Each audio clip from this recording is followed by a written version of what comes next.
Hey everyone, Ben here and welcome back to the channel. We're in Suzuka for the TCR challenge and boy do we have a challenge. It's a 2.8k split. This is one of the highest rated splits I've ever been in. We are car number 18 of 18.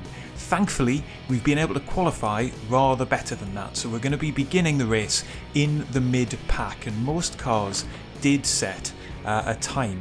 So maybe we will have a fighting chance from 12th position on the grid to maybe sneak into the top 10. Right then, we're awaiting the start. It's going to be a very tricky run down into T1. We're just going to try and stay safe if we possibly can. The green lights are on. We are underway. We've got a decent enough start compared to the cars around us. But look in our rear view mirror and there is an Audi that is flying behind us in the black and white livery.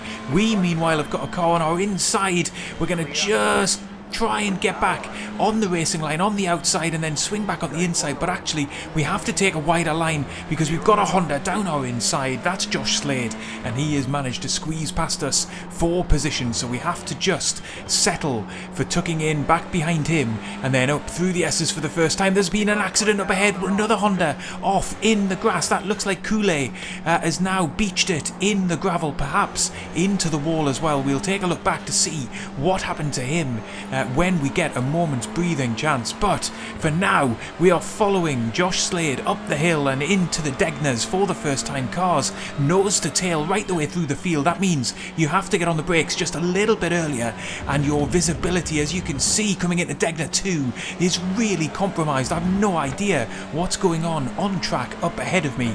I'm going to have to be very alert to the concertina. Into the hairpin for the first time. We dive down the inside. There's a massive gap just waiting for us. It looks like Slade has got it wrong on entry. We then are able to squeeze on back past him and reclaim that position, so we should be net up a position, I think, based on our starting slot. We'll see as we get towards the end of the lap and the standings update once we cross the start finish line. But for now we're into Spoon, and again just having to spot our braking very carefully as the cars bunch back together again. The car up ahead, Bakehoff, has had a very difficult run through the second part of the corner there. That's going to compromise his exit onto the back straight here and down into the very fast left-hander at the end of it. We're going to swing to the outside line, on the racing line essentially here, but we're side by side. You do not want to go side by side through this corner, so we think better of it. We have to just bleed off the throttle before we get anywhere near the apex. That concedes the position to him, but it also brings Bastos and Slade and Thomas behind us into closer proximity as we had to get off the gas in a place where you would normally be powering on through the corner. But nevertheless, we're going to cross the start finish line for the first time after a breathless opening lap, and we are indeed in 11th position. So a very successful opening lap, and we can think now about trying to get back onto the rear wing of the Honda up ahead as we're down to T1. But we've made a massive mistake. We're sliding right the way through the corner. Unbelievably, I've managed to hold the car. It looked for all the world like we were going to be round, but now I've got Bastos all over my rear wing. I'm going to have to cover him off on the inside line as we head into the S's for the second time, and it looks like we've just about managed to keep the car behind us. How on earth I kept my car out of the gravel, I will never ever know. I was out of control right the way through the corner there. It was just luck, to be honest. That meant I was able to keep the car on the track. We'll take a proper look at that in a moment, but here then is the race start. You can see cars side by side all the way through the field. We then on the outside in the end get robbed a little bit down the inside from the second Honda Civic there, just managing to squeeze past me. I was on the wrong line, and by the time that had happened there was no way for me to get back across the track. However, we would reclaim that position pretty soon afterwards, because up ahead there you can see another Honda Civic being taken out of the race by the looks of it. We will take a proper look at it just now to see how in the end this driver was put into the gravel, but you can see he looks to come back onto the inside line, but the Hyundai has managed to get a nose alongside his tyre. I think in the end the Honda driver will reflect he probably should have just been a little bit more pragmatic than swinging back onto the racing line. but unfortunate for him for sure. This then is our overtake into the hairpin. Look at that, the driver up ahead of us, Slade, just misjudging the concertina of the cars. That meant that he got put wide as he sought to avoid a big shunt with the car up ahead of him, and we were able to sneak on past. But here's our power slide through T1 at Suzuka, an unconventional line through this corner. It's definitely not a faster line, but thankfully we were able to get a grip of the car once again. Look at how close behind the driver, just one position back from us, ended up getting, but we were able to hold on to the position. We rejoin then on the very next lap, and unfortunately we haven't really been able to reel in Bakov up ahead or break away from Bastos behind us. It looks like we've got a driver running very wide through T1 up ahead of us, but my attentions are all in the rear view mirror here because Bastos has got a nose alongside us again. That means I'm going to have to give him space on the inside of the right-hander, but I'll have the inside line for the left-hander, and that means he has to get out of that move and then slot in just behind us once again. But I'm coming under big pressure here as we hit the third race distance mark. We've got 10 minutes left on the race clock, but we're holding 11th position. There's a little bit of a queue of cars behind us, and it looks as if position 10 is streaking away from us a little bit. So we are the cork in the bottle at the moment as we come through the Degners once more, and then through the second part of the corner and back onto the gas and heading up to the hairpin. We skip forward onto the next lap when we're coming under big pressure from the car behind, and we've made a crucial mistake. We cut Degner 1, and that has given us a very big slowdown penalty. We're managing to spend some of it just by running slower out of the corner. I'm going to get off the throttle early into the braking zone and just try and get rid of the penalty through the hairpin. We're just about able to do it, but it's compromised us all the way through the corner, and that is going to give Bastos a much better run out of the hairpin. He's going to be all the way alongside us, but he'll be on the outside for Spoon, so if I can just keep alongside him, then I might have a fighting chance of defending this position. But he's 3/4 of a car length ahead of us. We're compromised on the inside line, so I have to get out of the gas just a little bit earlier, and I concede the position to him, and now we're down into 12th position. But look at that, he's ran slightly wide out of Spoon. We will be in his slipstream, just 0.3 seconds behind. I've got another half a second gap thereabouts to Thomas behind us. So, can I make the move straight back past Bastos up ahead? It's going to take some bravery through the next corner. We just about pin the throttle on the exit. We are closing in as we get down into the chicane, but I'm not going to be close enough to make a move. So we hit our braking point nice and early, but he's gone in deep. We are so close to making contact as he made a huge mistake through the chicane. I'm pushing him through the exit. All of this is bringing Thomas onto my rear wing. We've been slowed down hugely through that corner.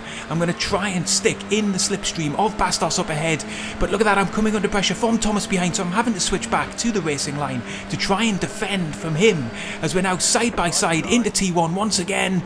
We're just not able to hold it around the outside, but Thomas is fancying a sneak down our inside, so it's three-way racing here as we hit the 10-minute mark through this race, and we are now just about able to consolidate 12th position. But wow, that was really quite scary, running through the last chicane of the previous lap and then into T1, essentially 2 or 3 wide into those corners, and we just about avoided getting into a big accident there. I did not expect Bastos to make the mistake that he did, and then Thomas trying to capitalise on the fact that I was slower out of the chicane.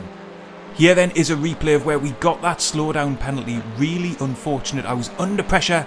I made a mistake. That's as simple as it is. And that meant that we got a whopping 1.7 second slowdown penalty. That feels a little bit harsh to me. But nevertheless, we had to try and spend it as quickly as we could and not lose a position. You can see there getting harried from behind by Bastos into the braking zone. Thankfully, we were able to spend the penalty.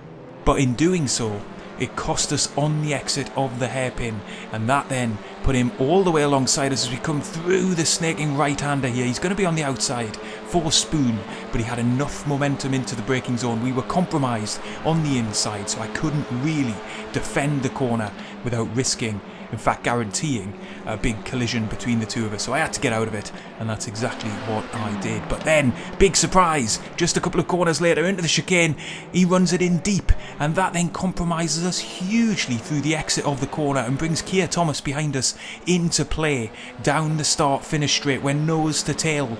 Bastos takes to the inside line to try and break the toe, We follow him out there, but that gives Thomas a huge run down the inside, so I have to think again, get back onto the racing line before the braking zone, otherwise I would have been really compromised on the inside, and then just about managed to keep Thomas at bay behind us as he's got the inside line, but not carrying enough momentum to get past me on the exit of the corner. But there are more cars behind Thomas getting interested in this fight, so I've got to hold my nerve here, and in trying to get positions, make sure that I don't lose them.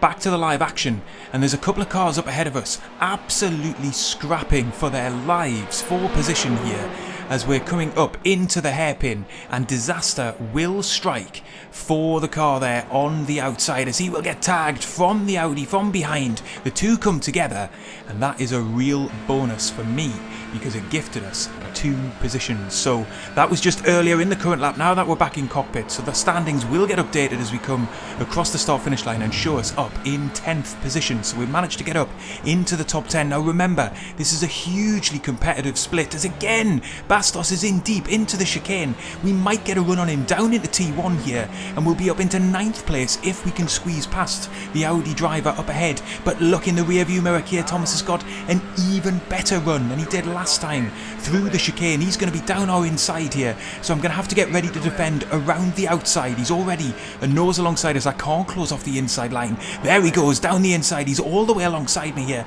into the second part of the corner, and we get a big hit on the inside there. That pushes us out onto the curbing, and we've lost the position to Thomas, and it's given Slade the initiative around our outside. We're side by side coming into the S's. This is going to be a real fight here to maintain position, still side by side with the Civic driver. We've got the high ground just. I'm able to squeeze him out from being alongside us through the final part of these corners, but he is right on our rear wing here as we come up the hill once again and get ready for the Degners. We managed to just about hold on there from Slade, but I'm disappointed, I'll be honest, to lose that position to Thomas, having been fighting with Bastos to gain a position. Unfortunately, just compromised once again on exit, and that put us in all kinds of trouble down into T1. But the scrap is not over here between the 4 of us. I'm going to try and squeeze back onto the rear wing of the 2 drivers up ahead and hopefully get back into contention for that top 10 finish, which would be a brilliant result here from this race. But there's not long left on the race clock. This could be the penultimate racing lap given how long the lap is here in Suzuka, so I've got to make these corners count. Look at that, the drive up ahead slowing down. Thomas must have got a penalty of some kind, or he's just made a big mistake, because we are right back on his rear wing there, and he is struggling through Spoon. That is going to give us a huge chance of closing right in on him down this back straight and potentially into the final chicane. He's weaving across the track. I don't need this. This is not good. Heading into 130R at the bottom of this straight. I'm just going to try and take it nice and easy through here and hope he runs wide in the corner. It looks like we did get a better journey through the corner there. We're going to be down his inside. Oh no, I'm going to have to think twice. I'm just not close enough to risk it. Down then. Oh, but he's ran in deep and he's given us a big hit, and we're out onto the gravel. I can't believe it. I didn't anticipate he would run deep, but we were running side by side. I did not turn in on him, and we got a huge shove out onto the gravel, and that has cost us the position to Slade behind. Let's take a look back then at all that action. Unbelievable racing here in the TCR class at Suzuka. You can see, compromised by Bastos, we're going to come under huge pressure from Thomas in the Hyundai behind us down into T1. We unfortunately are just not going to be able to defend that through the corner.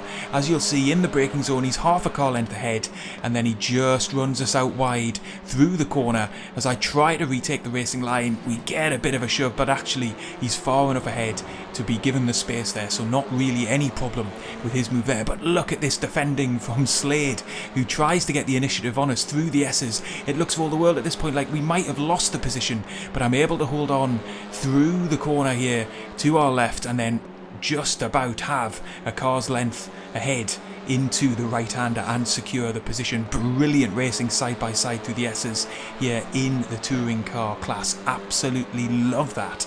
But unfortunately it was not to last, as we then fast forward to the end of the lap. Now in cockpit this felt like I got a big shove from Thomas through the second part, of the chicane, and on first viewing here, that's exactly what it looks like, as he is opening up the corner for himself to get through the second part of the chicane.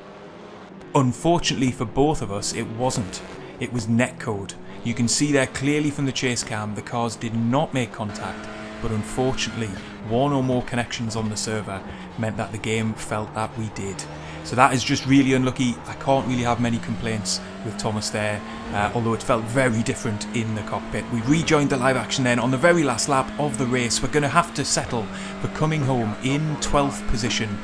But what a race it was. Absolutely loved that at Suzuka this week. A brilliant combination, really good racing in a very high split. So although it's a mid-pack finish, I'm pretty happy with it. We got a small gain on our I rating. We lost a little bit of safety rating, but I'm just really pleased to be able to compete with drivers of this level. I really hope you've enjoyed the video. The racing was fantastic. If you have, leave a like, get subscribed, and I will see you on the next one.